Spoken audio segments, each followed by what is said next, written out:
Buenas noches, mis hermanos. Espero que estén teniendo un lindo sábado. Le damos la bienvenida a esta su sociedad de jóvenes de aquí, la Iglesia Adventista de Espinal.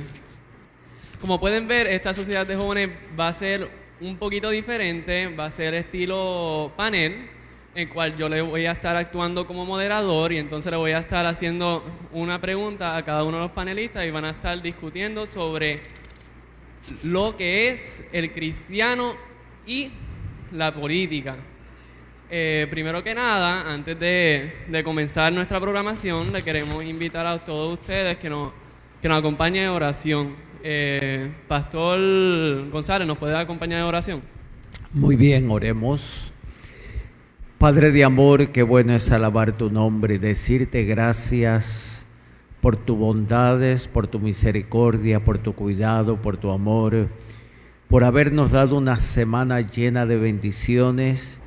Y gracias porque ya al entrar en los primeros minutos de tu día santo, sábado, hemos estado aquí para alabar y glorificar tu nombre. Que la programación de esta noche lleve tu sello de aprobación. Que la sabiduría que proviene de lo alto sea una realidad en nuestras vidas. Y que al finalizar este programa podamos decir gracias, Señor, porque tú eres nuestro Dios, el Dios que pronto volverá. Por eso alabamos tu nombre y te decimos gracias en el nombre de Jesús. Amén, Señor. Amén. Amén. Le queremos exhortar a cada uno que nos ven, cada una de las personas que nos ven por Facebook Live, que si tienen alguna duda, comentario, pregunta sobre los temas que vamos a estar discutiendo hoy, que nos hagan llegar por el Facebook Live, cual vamos a estar mirando todos sus comentarios y se los vamos a estar haciendo a nuestros panelistas. Para empezar, la primera pregunta va a ser, nosotros como adventistas nos caracterizamos por poner la Biblia sobre cualquier otra opinión humana. Ahora, Pastor O'Neill, ¿qué nos dice la Biblia sobre la política? Antes de comenzar la discusión del tema, es bien importante que los amigos y hermanos que nos están viendo tengan en cuenta que el propósito de este programa no es resolver una decisión individual, ¿verdad, Pastor González? Así mismo es, ese no es el propósito de la programación de esta noche. Yo creo que el propósito de esta actividad es dejar que cada hermano tome su propia decisión después de la consideración individual del problema a la luz del propio estudio de la Biblia y la instrucción del Espíritu de profecía. En esta noche lo único que queremos lograr a través de esta programación es dejar claro que Dios sea el que nos guíe en cada paso que nosotros damos, especialmente cuando llegue estos momentos de donde tenemos que ejercer nuestra votación como ciudadanos. Así mismito es. Así que a cada hermano que nos está viendo, nos está escuchando, el propósito de este programa no es influir en sus decisiones. Cada uno de ustedes tiene su libre albedrío a votar de acuerdo a su conciencia y de acuerdo a lo que usted ha analizado de las propuestas de cada uno de los candidatos a la gobernación, alcaldía, senadores, representantes, en el caso de Puerto Rico, comisionados residentes, etcétera. Si alguna persona de otra parte del mundo nos está escuchando, queremos que entiendan que se puede aplicar a su lugar también de origen. El propósito, volvemos y les repetimos, no es influenciar en su decisión, sino que usted pueda tomar una decisión en un así dice Jehová. A la pregunta, ¿qué dice la Biblia con referente a la política? Es importante que entendamos primeramente que la Biblia no habla directamente de política. Y cuando vamos a los sistemas de gobiernos bíblicos, nos podemos dar cuenta que hay una evolución. Primero, en la Biblia encontramos una teocracia. Una teocracia es que es Dios el que manda, el que toma la decisión y le da instrucciones, en este caso a los patriarcas, a los líderes como lo fue Moisés o a los jueces de qué hacer y qué no hacer. Primero, el primer punto que vamos a encontrar en la Biblia del sistema de gobierno es la teocracia. Ya con Samuel, que es el último de los jueces, encontramos que entra algo interesante, y es que el pueblo pide rey y encontramos una monarquía. Dios no estaba de acuerdo con la monarquía, y podemos ver que cuando se le habla al pueblo, o cuando Dios habla con Samuel, le dice: mira, dile al pueblo que cuando al rey se le antoje de algo, cuando el rey quiera algo, el pueblo se lo va a tener que dar. Antes, lo único económico que el pueblo daba eran los diezmos y las ofrendas. Y con los diezmos y las ofrendas era que se hacía todo en el pueblo. Pero ya cuando entran los reyes, que entra un nuevo poder, un nuevo sistema, entonces los reyes comienzan a pedir, ¿qué cosa, pastor? Los impuestos. Los impuestos comienzan a pedir los reyes. Podemos ver que algunos reyes eran buenos, no exprimían al pueblo en impuestos. Otros reyes, como lo fue Salomón tuvo altos impuestos. Así que podemos ver de que los reyes trajeron un nuevo sistema de política al pueblo.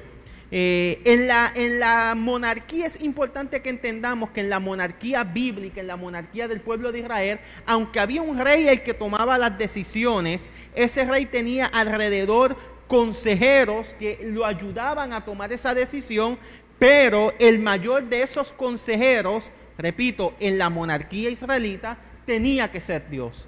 Es por eso que se consultaba al sacerdote. Es por eso que Saúl, antes de ir a la guerra, llamaba al sacerdote o al profeta para levantar un holocausto y ver qué decía Jehová. Que aunque hubiera un monarca, ¿quién tomaba la decisión final?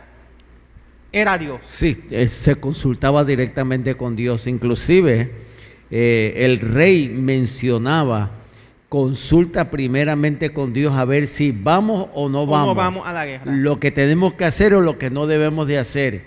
Y aunque quizás el pueblo estaba preparado, pero sin la aprobación divina no salían a ningún lugar. Habían otras decisiones que se tomaban que ya eran más políticas que otra cosa, como lo fue el caso de Salomón cuando comienza a casarse con diferentes mujeres. Muchas personas hablan de las muchas mujeres de Salomón, pero lo que mucha gente desconoce es que esa decisión de Salomón era una decisión política de hacer alianzas con otras naciones, pero esa decisión que él tomó a Dios no le agradó y se le llamó la atención por la decisión que tomó.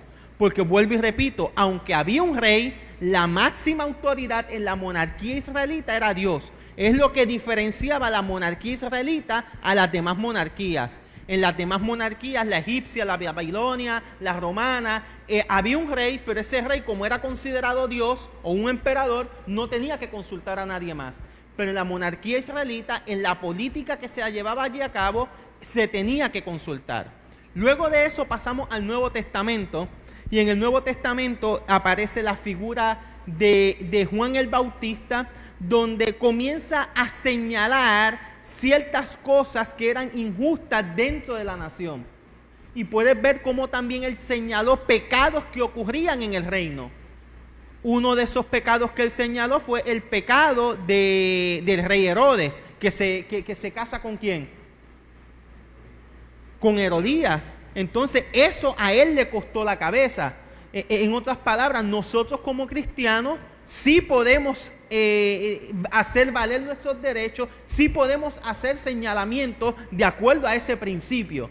Si vemos que algo está mal, sí tenemos el derecho a eso.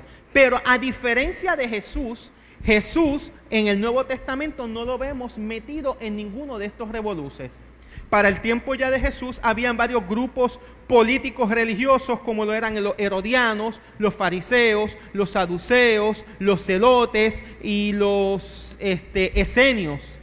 Y en ninguno de esos grupos tú encuentras al Señor Jesucristo, sino que Él hace con la política algo diferente. Él, en vez de hacer campaña, en vez de apelar al gobierno, Él decide hacer un cambio Él mismo a través de su ministerio, a través del ejemplo de la ética y la moral. Y eso me viene a la mente una cita de Napoleón Bonaparte cuando dice, César, Carlomagno y yo hemos fundado grandes imperios, pero ¿en qué se basan? En la fuerza bruta. Sin embargo, Jesús fundó su imperio en el amor y hasta hoy millones de personas han muerto por él. O sea, Jesús vino a cambiar el sistema de gobernanza en aquel entonces y dice, si queremos hacer un cambio, ese cambio se hace acá abajo. Y es interesante cuando él menciona, mi reino no es en este mundo. Exacto. Y cuando nosotros encontramos principios bíblicos que nos hablan que simplemente nosotros somos extranjeros, que nuestra patria está ¿dónde? En el el cielo. Y hacia ahí es que debemos de enfocar todos nuestros esfuerzos. Exacto. Es bien importante que entendamos que el propósito de la Biblia no es hablar de política. El propósito de la Biblia es cambiar la vida de la gente. Y Jesús aprovechó eso y hizo una revolución en el sistema social y político de aquel entonces. Pero de ahí vamos a trasladarnos entonces a Pablo. Pablo nos da algunos consejos concernientes a la política, como por ejemplo que nos sometamos a los gobernantes, como por ejemplo que aportemos en la comunidad. Y un caso muy interesante en Pablo que me llama mucho la atención es que cuando él fue arrestado, Pastor González, y él va a ser enjuiciado, él apela a un derecho que él tiene. Y es el derecho a estar frente al César. Y lo apela y consigue la entrevista derecho. Con ese derecho. En otras palabras, como cristianos, aunque no somos de este mundo, vivimos en este mundo y tenemos derechos en este mundo. Y el voto es un derecho también. Es un derecho que tú ejerces en forma privada y con conciencia. El cristiano que va a la casilla de votación tiene que tener en cuenta que si yo voy a votar es por el bienestar de mi prójimo y de mi nación. Y ese voto debe de ser un voto lo más orientado posible, no basado en politiquería, porque una cosa es la política y otra cosa es la politiquería. No debe de estar basado en politiquería porque Jesús no estuvo metido en politiquería. Debe estar basado en los principios y normas que nos enseña la palabra de Dios, pero sobre todo debe estar basado en justicia. Yo te diría que en vez que florezca la emoción por algún quizás hombre, por alguna mujer, por algún político, debe reinar ante todos nosotros la razón. ¿Por qué lo estoy haciendo? ¿No? Y eso quizás es lo más hermoso cuando nosotros encontramos, como tú mencionaste, principios bíblicos. Por ejemplo, cuando el Señor dice, dad a César lo que es de César y a Dios lo que es de Dios. Lo que estaba haciendo un énfasis de que nosotros tenemos, como Pablo, tú lo acabas de mencionar, someteo toda persona a las autoridades superiores, ¿no? Así mismito. Pero en un momento Pedro dijo, es menester obedecer ¿a quién? A Dios antes que a los hombres. No, después que eso no vaya en contra de estos principios, como tú acabas de decir, que nos identifican a nosotros como cristianos, entonces tú tienes más, como mencioné, que usar la emoción, la razón del por qué yo estoy dando este voto a esta persona. Y quiero terminar con la siguiente cita de Tito, capítulo 3, versículo 1, donde el apóstol Pablo dice allí, recuérdales que se sujeten a los gobernantes y a las autoridades, que obedezcan y que estén dispuestos a toda buena obra. En otras palabras, más importante que el obedecer a un gobernante es hacer una buena obra. Más importante de yo ir a votar es hacer una buena obra. Más importante de una decisión política es hacer una buena obra. Y nosotros los cristianos somos llamados a realizar buenas obras, Pastor González. Nosotros somos llamados a predicar. Finalizo con dos citas de dos predicadores muy famosos. Se le preguntó en cierta ocasión al pastor Billy Graham qué él pensaba de la política, si él pensaba en algún momento unirse a la política, y él dijo, yo no estoy dispuesto a rebajarme a eso. Porque él sabe que su llamado como cristiano no era estar dentro de la política. Y en otra ocasión a otro pastor muy famoso americano, el doctor T.D. Jakes, un pastor negro, se le preguntó también qué él pensaba y él dijo: yo no he sido llamado a estar en política, yo he sido llamado a salvar la vida de la gente, a cambiar la vida de la gente.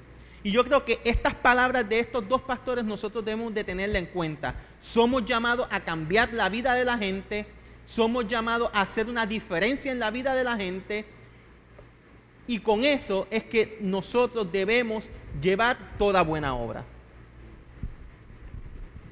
Muy bien. Sí, yo quería establecer, porque hay una diferencia entre lo que es política y lo que es gobierno. Aunque están muy relacionados, hay una diferencia y quisiera ir a la definición, ¿verdad? Según esta definición, la fuente fue definición.de, lo saqué del internet.